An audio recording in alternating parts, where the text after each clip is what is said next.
দেশ বিরোধী ষড়যন্ত্রকারীদের জন্য ভয়ঙ্কর রূপ এবং সাধারণ মানুষের জন্য আশীর্বাদ স্বরূপ হয়ে দেশের মাটিতে ফিরছেন শেখের বেটি।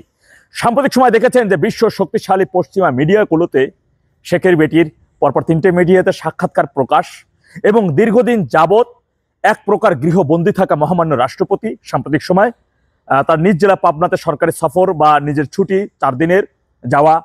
এটি আসলে কেন, একটু এটা নিয়ে কখনো নিজেদের মধ্যে কখনো ঘেটে দেখেছেন? এটার আসলে রহস্যটা কি হতে যাচ্ছে, কি ঘটতে যাচ্ছে? আরো বিষয়টা হচ্ছে, আপনারা দেখছেন রয়টার্সে শেখের বেটি যে ছবিটি প্রকাশ করেছে, সশস্ত্র সালাম, তাদের দেশের সেনাবাহিনী যে সালামের, যিনি হেঁটে যাচ্ছে তাকে সালাম জানাচ্ছে, সেই সালামের একটা ছবি। এটি আসলে রয়টার্স বাংলাদেশের ডেভিল ইনুসকে কি বোঝালো এই ছবি দ্বারা, বা বিদেশি এই শক্তিগুলো, পশ্চিমা মিডিয়ার শক্তিগুলো ডেভিল ইনুসকে কি ইঙ্গিত দেয় বুঝে নিয়েন। মনে রাখবেন, সেই পশ্চিমা মিডিয়াতে সাক্ষাৎকারেই কিন্তু নেত্রী বরাবরের মতোই এই ডেভিল ইনুসের ক্ষমতায় আসা ডিপ স্টেটের কথা তাদের সামনে তুলে ধরা এবং যুক্তরাষ্ট্রের অপকর্মের কথা, বাংলাদেশ নিয়ে ষড়যন্ত্রের কথা কিন্তু তুলে ধরেছে। তিনি কিন্তু সেখানে বলেছে, আপনারা জেনে থাকবেন, যুক্তরাষ্ট্র কিন্তু সর্বপ্রথম এই যে মায়ানমারকে, কুকি চীনকে সহায়তা করা, মায়ানমারকে আরো গোলা বারুদ ওদেরকে দেওয়া, সেই রাষ্ট্রটাকে ভাঙা, খ্রিস্টান রাষ্ট্র করা, বাংলাদেশের কিছু অংশ নিয়ে এরা কিন্তু সর্বপ্রথম ভারতকে অফারটা দেয়। কিন্তু ভারত, তারা কিন্তু তাদের রাষ্ট্রের জন্য, তাদের দেশের জন্য, রক্ষার জন্য তারা এক এবং অভিন্ন। তারা সমস্ত দল এক জায়গায়, দেশের স্বার্থে কখনো কোনো তারা ভিনদেশীদেরকে এই ধরনের টোপ বা এই ধরনের সহায়তা কখনো না, তারা দেশের সাথে এক জায়গায় চলে আসে। আমাদের দুর্ভাগ্য, বাঙালি জাতির দুর্ভাগ্য, যে দেশের স্বার্থে এবং জনগণকে বিকিয়ে দিয়ে, মানুষকে পুড়িয়ে মেরে, দেশকে বিলিয়ে দিয়ে ক্ষমতায় আসার জন্য অনেকগুলো রাজনৈতিক দল ওত পেতে থাকে সব সময়। এরা রাক্ষস, এরা কখনো দেশের স্বার্থের জন্য না। এই বিএনপি সন্ত্রাসীগুলো, এই জঙ্গি সংগঠন, এরা কখনোই দেশের জন্য না। যারা, সুতরাং তারা সেই ডিপ স্টেটের এই একটা অংশই ছিল এই বিএনপি সহ বর্তমানে 31টা রাজনৈতিক দল।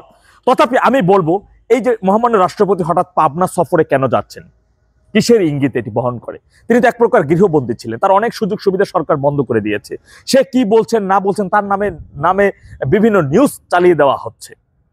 আদৌ সে কোন অবস্থায় রয়েছে, এমন নানান প্রশ্ন আমাদের মধ্যে ছিল।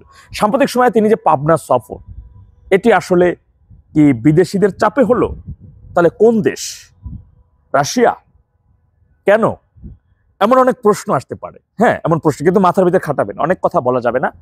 সুতরাং আমি আপনাদেরকে বলবো, নিরাশ হওয়া যাবে না। যারা রাজপথে রয়েছেন, মাথার মধ্যে সবসময় একটা জিনিস কাজ করবেন, মনে রাখবেন, আপনি একজন যোদ্ধা।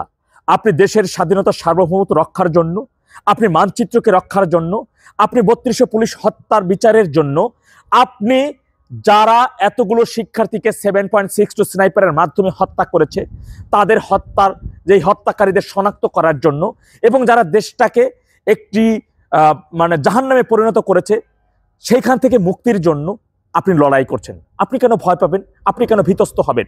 5 আগস্ট আমি যাত্রাবাড়ি থানায়, আমার কাছে যখন দুপুর দিকে আমার মোবাইলে যখন মেসেজ আসে জাতির উদ্দেশ্যে ভাষণ দেবেন সেনাপ্রধান, তখন আমি জানতে পারি, আমি নিশ্চিত হই শতভাগ, যদি এর আগে একটা ফোন আসছিল, বিশ্বাস করিনি যে নেত্রী চলে যাচ্ছেন, ক্ষমতা ছেড়ে দিচ্ছেন বা ক্ষমতা তিনি থাকছেন না, পালাবদল হচ্ছে। কিন্তু মেসেজ আসার পর আমি নিশ্চিত হই। ইভেন পরবর্তী আমি বুঝতে পারি যে এখন হয়তো পুলিশের উপর অনেক বড় আক্রমণ, হামলা হতে পারে, হামলা চলে আসবে। এটা নিশ্চিত হওয়ার পর কিন্তু আমি আরো শক্তপোক্তভাবে সেখানে কাজ করার জন্য দৃঢ় প্রত্যয়। আমি দেখেছি কত বড় নির্মমতা, পুলিশের কিভাবে নির্মমভাবে হত্যা করা হচ্ছে। আর এই নির্মমতা দেখেই ওই মুহূর্ত থেকে, ওই জায়গা থেকে শপথ নিয়েছি, জীবনের শেষ রক্তবিন্দু দিয়ে হলেও দেশটাকে হায়না মুক্ত করব ইনশাআল্লাহ। সেই শপথের মাধ্যমে 4বার মৃত্যু থেকে ফিরে এসেছি। এনটিভিতে চাকরির জয়েন অ্যাপয়েন্টমেন্ট ছুঁড়ে ফেলে দিয়েছি, জয়েন হইনি, ত্যাগ করেছি, জেল খেটেছি,